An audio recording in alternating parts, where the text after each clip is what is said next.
I created this space below the table saw for the shop vac to fit, and my main concern was the height here, but without the handle on the shop vac it fits in there nicely. However, when I measured the width of the shop vac, I didn't take into account the fact that the rear wheels protrude from the unit and the front wheels slot into the base. So at the moment I've got the front wheels on there, but with the rear wheels attached it won't fit. The back wheels are meant to slot in place like so, and then they attach with a screw. I looked in my drawer of salvaged crap and I've got 6 of these computer chair wheels, so I'm hoping that these will fit. But you can see here that the shaft on these is much narrower and much longer than these old wheels that I've salvaged. So I'm going to try and drill out this hole to match the shaft of these old wheels.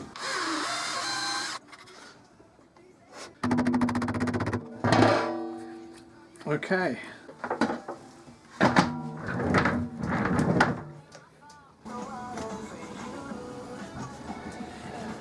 Round on the back of the stand, I want to cut a panel to cover up this section. That will stop some of the dust from the table saw getting down into this section. And I want the panel to extend to about this level here, so that that will act as a stop so that the table saw can't move any further back. Do you want to go out?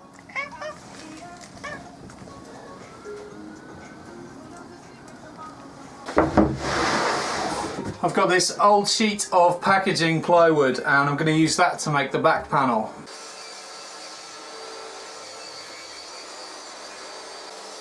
I ripped the back panel to size on the table saw and then glued and nailed it in place.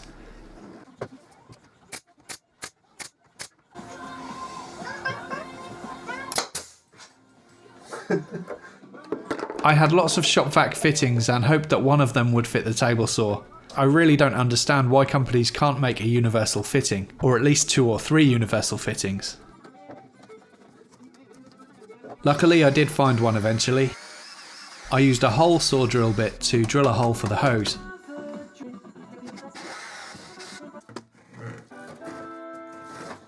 I cut the hose with a knife to the length that I wanted and then re-added the shop vac fitting to the end. It was a really tight fit, so I used some Vaseline to help get it on.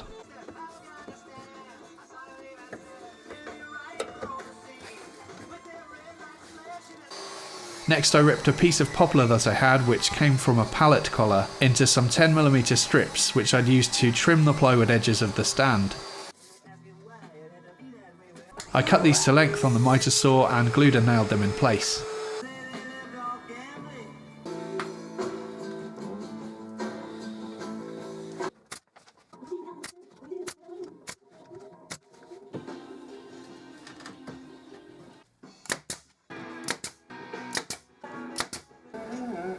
Now I'm going to make a couple of drawers to sit in this space here. I went and bought some of these drawer runners. These don't come with any instructions whatsoever, so I'm going to measure the thickness of them with the digital calipers. So I've got one here that says CR, which I presume is cabinet right, and one here which says DR, which I'm assuming is drawer right. And with both of them together it measures just over 11mm.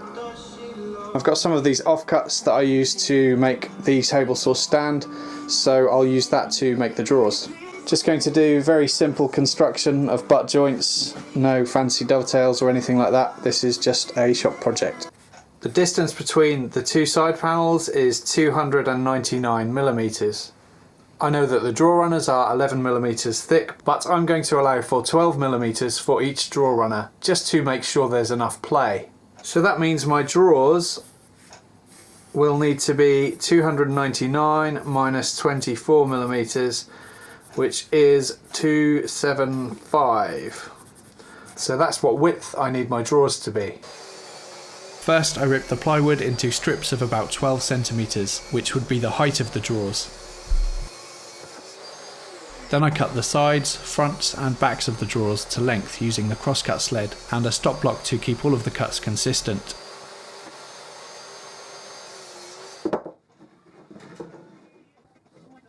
To assemble the drawers I just used glue and brad nails initially and a speed square to help keep everything square.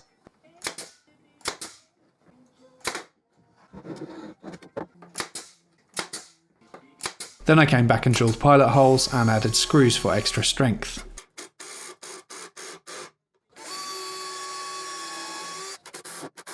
Now I'm just going to measure from corner to corner to make sure that this is square. So that's 552 and that's 552 as well. I've got some 8mm chipboard here which is covered in a plastic coating. This came off the back of my kitchen cabinets when I ripped my kitchen out last year. I'm going to use this to make the drawer bottoms. Ideally you'd use a thin plywood for extra strength, but these drawers aren't really going to be holding anything too heavy, so I'm not too worried about that.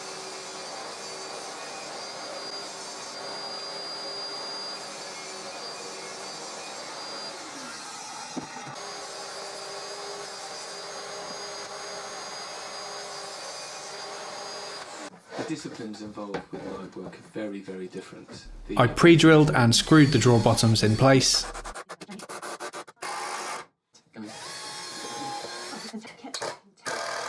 And then I could add the drawer runners.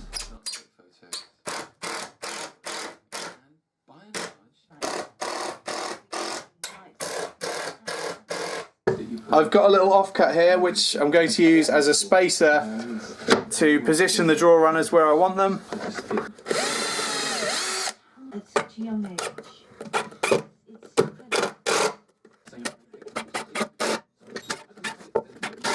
And at the front I've positioned the drawer runners with about a 2mm gap from the front of the carcass. I've got both of the drawer runners fitted now and time to give this a try to see if it fits.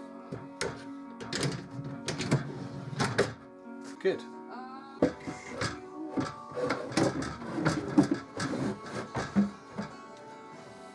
Okay, looks like I've got a problem.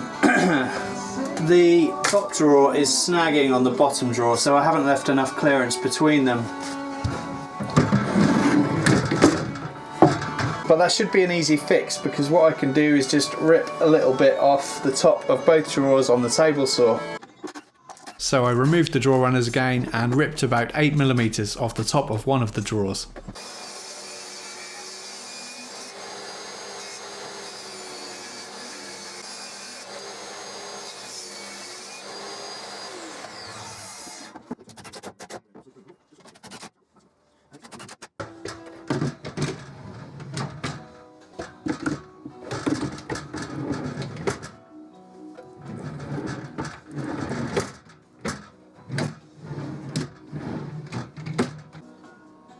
I've got some oak veneered plywood here. This is an offcut from the plywood coffee table that I made recently. I'm going to use this to make the drawer fronts.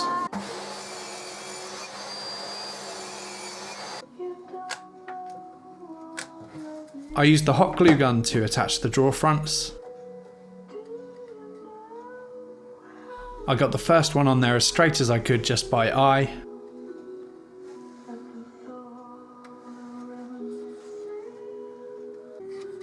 For the second drawer front, I used a steel ruler just to get a consistent distance between the two.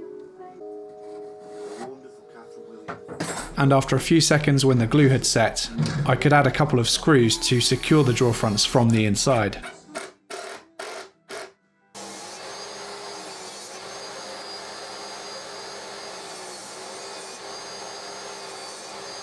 I've got a piece of mahogany, I think this is. I've ripped it to 35mm by 35mm square. I'm going to cut a slight angle on this, something like that, and those two pieces will become my drawer pulls. I tilted the table saw blade and lined it up with the mark that I'd made just by eye, then I made the cut. Then with the blade set straight again, I ripped a little bit more off each piece, just to make them less bulky. After a bit of sanding, I then glued and clamped them in place.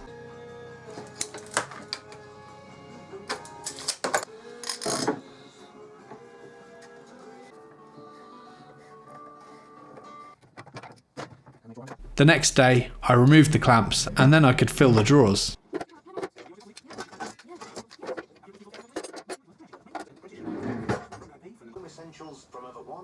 I finished the drawer fronts with some boiled linseed oil.